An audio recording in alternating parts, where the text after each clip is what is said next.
Hierdie is Landbou Weekblad se weervernoot video vir die Wesroens. En kort, humiditeit bereik hoogtepunte teen 100%. Risiko vir swamdruk is hoog. Hier is die besonderhede.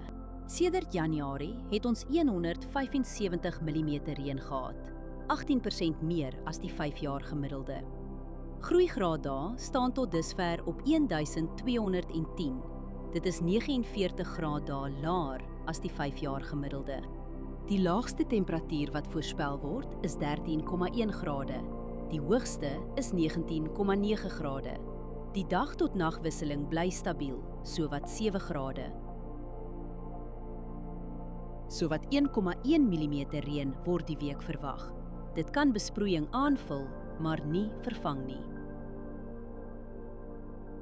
Die ergste winddag is Dinsdag met ongeveer 27,5 km/h. Vermy spuit op daardie dag. Nog 2 dae die week raak ook 15 km/h of meer.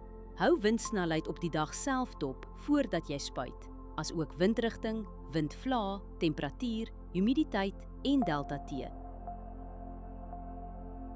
Verdamping is die hele week onder 2 mm. Oorbesproeiing in die soort toestande hou risiko in vir wortelsiektes.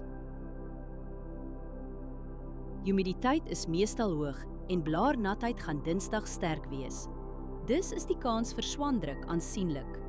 Onder die toestande kan swaminfeksies vinnig versprei op vatbare blokke. As jy een ding doen, oorweeg dit om voorkomende swamdoder vir die eerste droë, kalm oggend te skeduleer. Hierdie weerinligting is gebaseer op werklike data vanaf meteostasies. Die data word deur TerraClim skoongemaak en geverifieer. KI-interpretasies word deur grondwaarheidsdata onderlê, aangedryf deur Villa Crop Protection. Hierdie verslag is met die hulp van kunsmatige intelligensie gegenereer en is nie professionele advies nie. Ga na weather.villacrop.co.za en kies die weerverslag vir jou streek.